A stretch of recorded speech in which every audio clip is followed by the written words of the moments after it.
Yeah, well, I appreciate the question actually a lot. I like having the chance to address this directly. So let me kind of take those one at a time.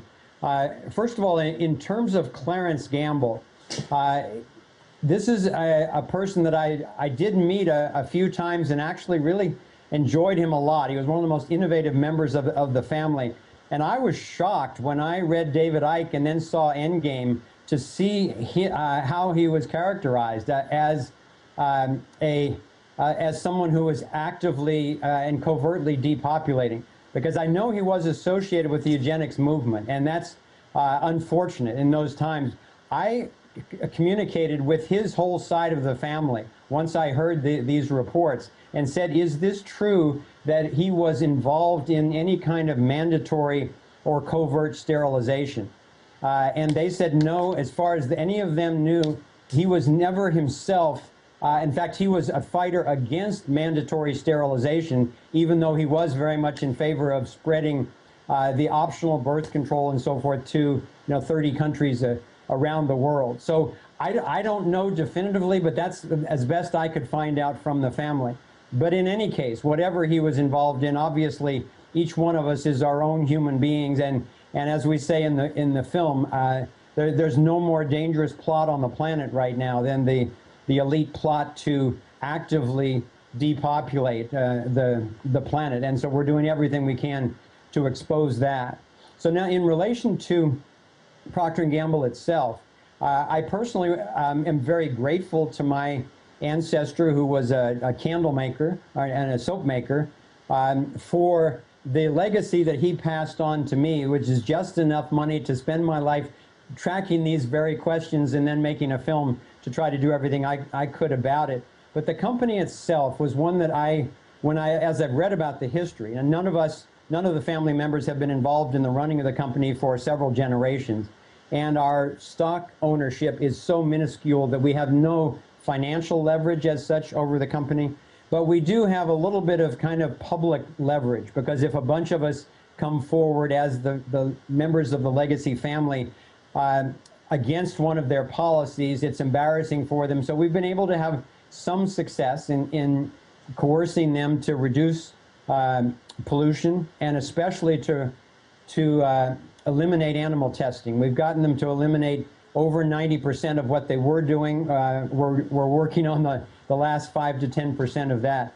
And we continue to do what we can. I wish we could do more. I'm no longer proud of that company. I don't use any of their products except an occasional razor blade. They've been unwilling to go into organic foods, and when they cooperate with Monsanto, when they create RFID chips, when Dick Cheney goes on the board in the 90s, for me that was the indication. Okay, they really have, unfortunately, given their size, they have become, at least to some degree, a part of the military-industrial complex, which is so dangerous right now. So I don't have any hesitation about exposing any violations that they create, and I reach out to other members of legacy families to do everything we can in our generations to turn those giant ships away from the kind of centralized control and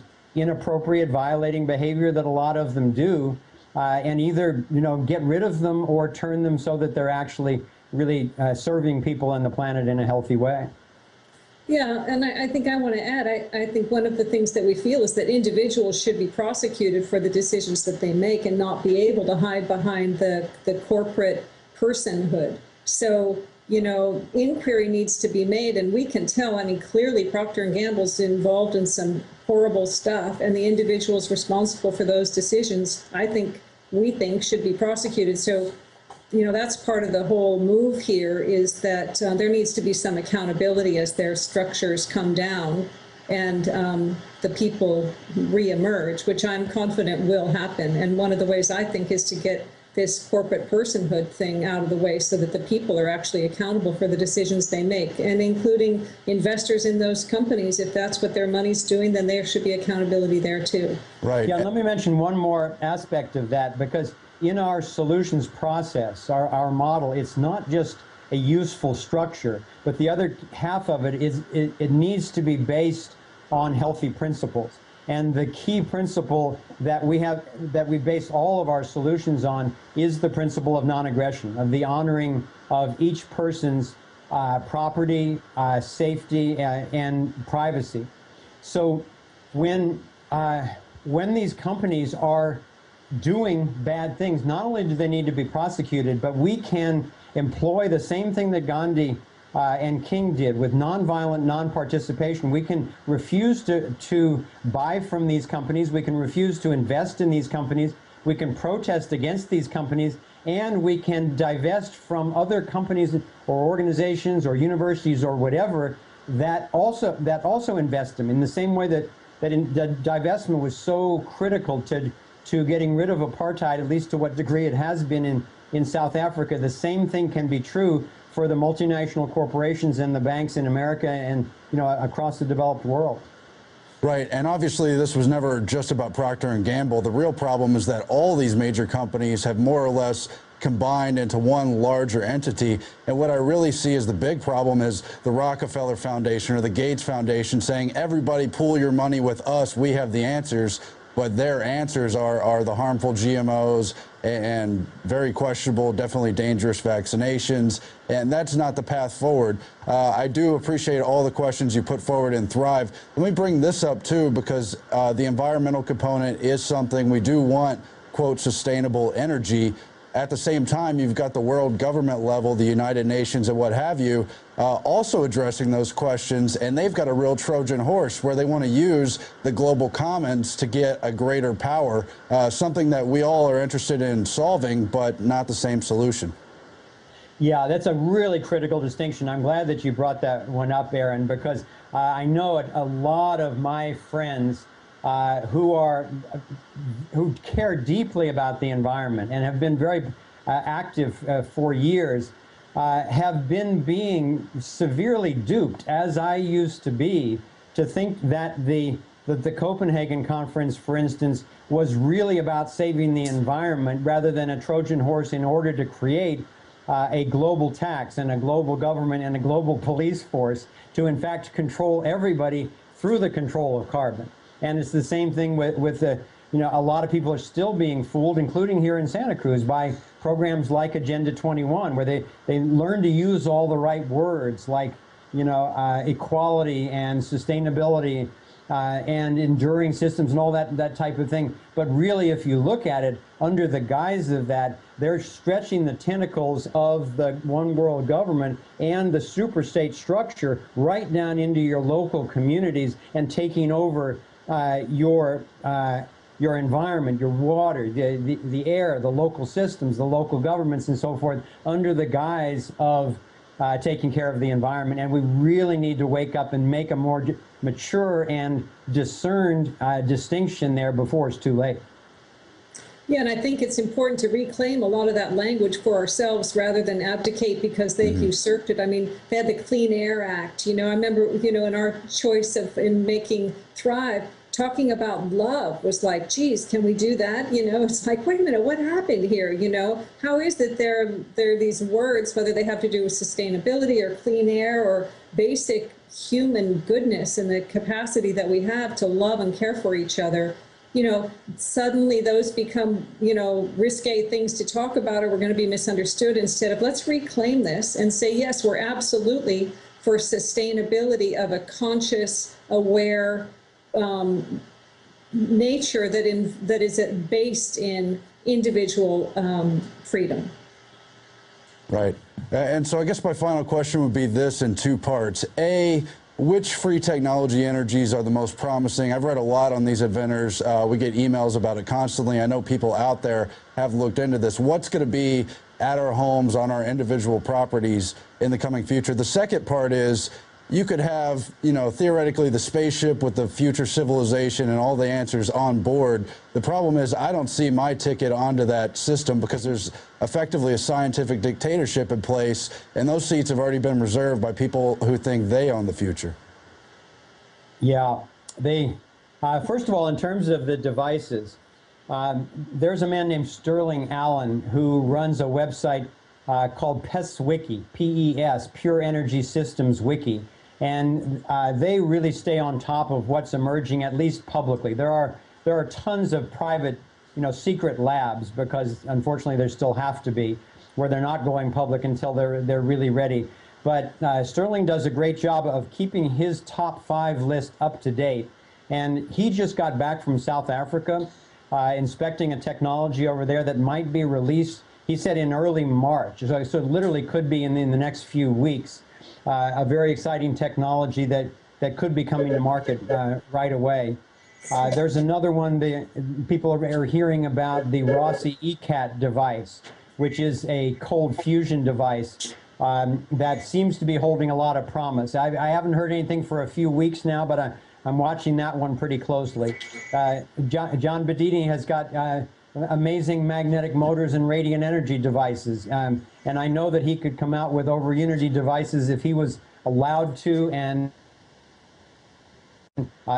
because he had them many years ago. Currently, he doesn't market any over unity devices because he was told he couldn't. But keep an eye on PES Wiki, and that'll keep you up to date on what's surfacing in the public domain. That's PES Wiki, correct? Yes. Yeah. Okay.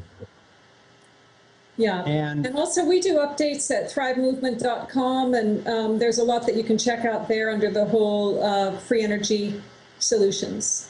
Yeah, and then in relation to the scientific dictatorship, I think this is a really key point as well, because first of all, technology can really help raise our lifestyle. Technologies like the computers and networks that we're speaking over right now is helping us get informed and get organized like never before. But on the other hand, the technology itself is never going to develop our consciousness for us. It's not going to, we can't turn management of humanity over to computers or to any organization. I think that your point is really critical, because as we go forward, we're absolutely convinced that unless it's on the basis of honoring the sovereignty of every single individual equally, then we're not going to make it, even as a species, because as soon as the seeds of tyranny are sown by giving a few people a monopoly over force and a monopoly over money, it leads to tyranny every time. And now with the weaponry that is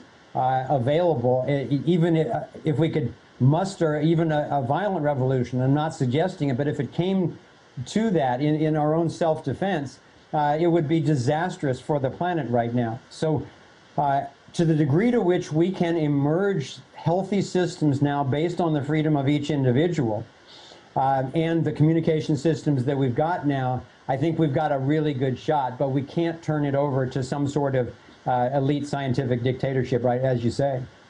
Right. Yeah, and I don't want to leave this planet.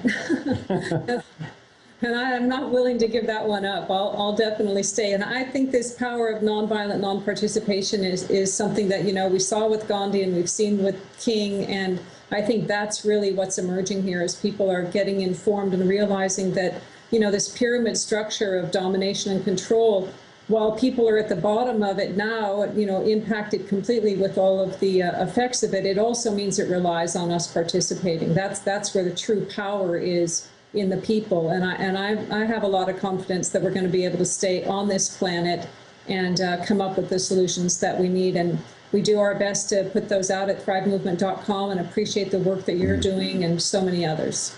And yeah, truly, self-governance has rarely been tried at all. Appreciate y'all joining us. Appreciate raising those big questions in the context of identifying the New World Order system and the real problems we face. And so I think everybody does need to see the film and join the conversation and follow it at your website, thrive.org, right? Thrive Movement. Thrive Movement. Thrivemovement.com, and then you have the DVD available at Infowars as well as through our website. That's right. We have it at Infowars. Kimberly Carter Gamble and Foster Gamble, thank you for joining us. It was a pleasure talking to you. You're welcome. Thanks, Aaron. Thank you. And that's it for the Infowars Nightly News. We'll be back again tomorrow. Stay tuned and help support our broadcast. Consider subscribing, and don't forget to check out the new documentary, New World Order, Blueprint of Madmen. Thanks.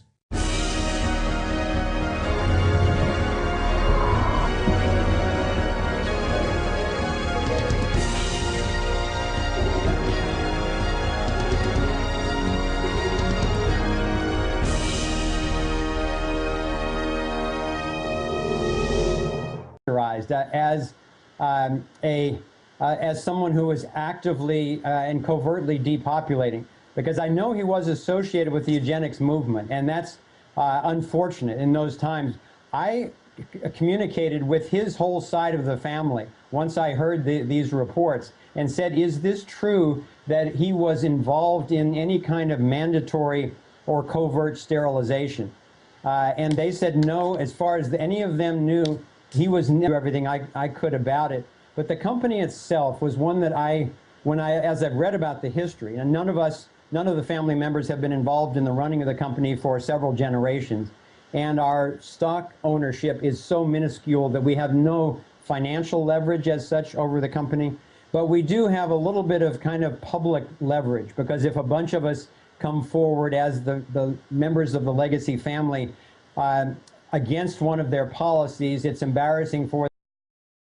Yeah, well, I appreciate the question actually a lot. I like having the chance to address this directly. But let me kind of take those one at a time. First of all, in terms of Clarence Gamble, this is a person that I did meet a few times and actually really enjoyed him a lot. He was one of the most innovative members of the family. And I was shocked when I read David Icke and then saw Endgame to see how he was characterized the elite plot to actively depopulate the planet. And so we're doing everything we can to expose that.